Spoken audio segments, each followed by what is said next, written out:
So we have chosen to do our project on vegetarian and vegan food in Budapest. A vegetarian is someone who just does not eat meat, and then a vegan is someone who does not eat any animal products. So that includes meat, eggs, cheese, dairy, sometimes honey, sometimes it includes not wearing leather, and just any sort of animal product at all. My knowledge coming into this was that traditional Hungarian food was mostly sausage, animal fat, just like a bunch of meat, and that was terrifying to me. But as we've been here, I think we've both gotten to see that vegetarian and vegan options are really accessible, and we wanted to highlight that in our project. So we think, Maddie for sure from experience, that being a vegetarian in the States is actually pretty difficult and inconvenient to manage just because of how much processed food we do have, which again is super expensive. So we chose this topic because we wanted to see like the accessibility, the economical, and how convenient it is to be a vegetarian or a vegan in Budapest. So yeah, sit back, relax, and enjoy our meatless journey through Budapest. Woo! The overarching theme of our studies was the us versus them. The world has a long history of us versus them, whether it's the Nazis versus the Soviet Union, Christians versus Muslims, or whites versus blacks. The us tends to be the majority who decides they cannot coexist with the thems, while the thems are the minorities and they struggle to prove that they can coexist. Vegans and vegetarians have proven that they are able to coexist and give to the community culturally and economically.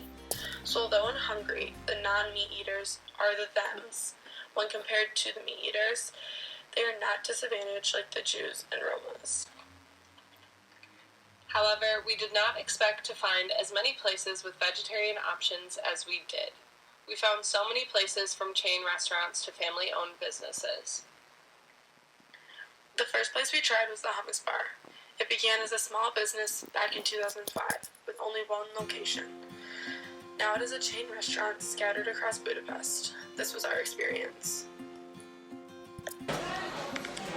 It's recording. Okay, Maddie, where are we right now? We're at the hummus bar.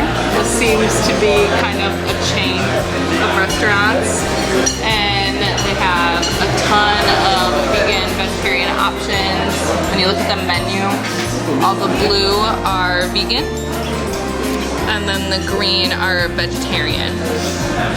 And the brown is meat. So we'll definitely be picking from the green or blue. Stay tuned. Stay tuned.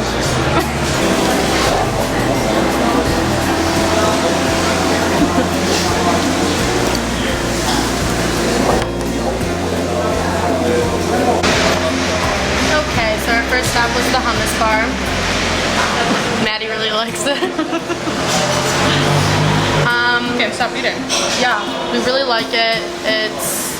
There's a lot of options for vegans and vegetarians, even meat eaters. Yeah, first stop, successful.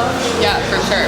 I think that this is a really easy place for people who don't eat meat to like enjoy a dinner or lunch, but also it's pretty cheap. I mean, yeah, this was I think 1,800 forints, and that goes to like $6 American. So 10 out of 10. Yeah. This place is very passionate about their work and serving fresh, authentic food, and that was evident through our meals. It is a very convenient place for vegetarians to find because they are all over Budapest. Also, it was very affordable. Each of our meals was about 2,000 forints, which is roughly $7. And as if it couldn't get any better, they also offer a student discount. We really enjoyed this place, and we give it a 10 out of 10.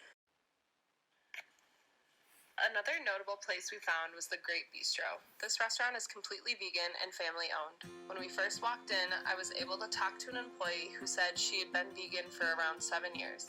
I asked her what it was like to be vegan in Budapest, and she informed me that it was difficult in the beginning, but in the last couple of years, vegan food has blown up like a bomb. This is an example of how globalized vegan food has become recently. As we were eating our meals, we noticed a lot about what was going on in the restaurant. For example, there were about 7 customers, all of which were women. This led us to the assumption that mostly women are vegans in Budapest. We also noticed that these women were all different. One had a business suit on, another had a tie-dyed skirt on, and there were 2 other girls about our age who were dressed as a normal young adult would. Again, we think this is an example of how vegan food has expanded into all walks of life. Before we left, we were also able to interview the owner, Greta Stor, who is a chef, author, and TV personality. Thank you. It seems like you do a really good job of keeping it very home food style. Yeah, we love it. Assembly line. Yeah, because usually you don't find places like this where you can eat, for example, daily lunch menu which is really homemade or something, because the junk is a lot of, I think. Yeah. Burger places, many options, but I think this kind of made with local food is not that usual here. So how long have you been in this spot, or how long have you been open? Since 3 years we opened, but I'm since 9 years vegan. So from the beginning on, it was just a lifestyle change, but after it became my life, my whole life, and my life turned 180 degrees for sure. And then I started to present myself as a healthy, happy vegan, and I thought that when this path is so good for me and good for the animals and the environment and for everybody, then why not to spread the awareness of it, that maybe it is a way of life which can change your whole own personal life and also for others. Do you think a lot of people in Budapest right now are going in the vegan direction? Do you think there's like a push for people to become vegan? I think it's not possible to push anybody to become vegan, and I can tell that 70% of our guests and customers are not vegan. They are not, but for us it really means a lot when they, for example, from 7 days a week, 5 days they are eating here, maybe only lunch that is not containing animal products. And I think it matters. I love to introduce vegan lifestyle, but in a really nice and peaceful way. This is my way. I love that, because in America, it's kind of... Not only in America, I think in every vegan community there is a hardcore vegan,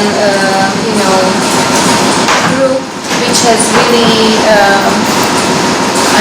strong voice, but maybe not so helpful for... Positive. Yeah, it's not always positive. So I think to be a role model, it attracts more people, that they follow this lifestyle than this loud and shouting that you have to be vegan or this and that. But I accept also that not for everyone. So I think not because of the philosophy, everyone could go vegan. Because of the health, I'm not sure. That's awesome. Yeah, thank you. You're welcome. Greta gave us great insight as to what it's like to be a vegan in Budapest. She's a true inspiration to not only vegans, but anyone who wants to make a difference for animal rights or the environment. So we'll probably eat these and then see you guys at the market where we show you all the different options there. See you there. Of us versus them in the world of vegetarianism. We believe the overarching us is the meat eaters and the them is not meat eaters. When we went to the market, we could physically see this separation. As you can see, the meat is in the center of the market and the fruits and vegetables on the outside. They are separate entities, not meant to be viewed at the same time. But when it comes to the meat eaters versus non-meat eaters, there's a gray in-between area that seems to be forgotten. Greta said it best. It is not about one way of life or the other. It is about finding middle ground. The meat eaters are not being asked to give up their meat, but maybe to cut down. And the vegans or vegetarians who are asking this of all people need to be more understanding that not everyone is so willing to change their lifestyles. It As generations are moving further away from their ancestral roots, lines are being blurred. The globalization of food is a major way cultures have been blended, as well as the change in attitude towards health and wellness. Traditional Hungarian food once consisted of meats, lard, and paprika, but now Budapest as an international city has become more globalized. This has created a space for people to expand their eating habits, blurring the lines between what was traditional and what is now the typical cuisine. There are now Hungarian restaurants that serve traditional dishes such as goulash. Without meat, instead they are using a protein replacement such as beans. One place even had a Hungarian pizza, but it didn't have meat, it had faux sausage. This restaurant is the definition of the us and them coming together and being able to cohesively work together in the time of globalized food in Budapest.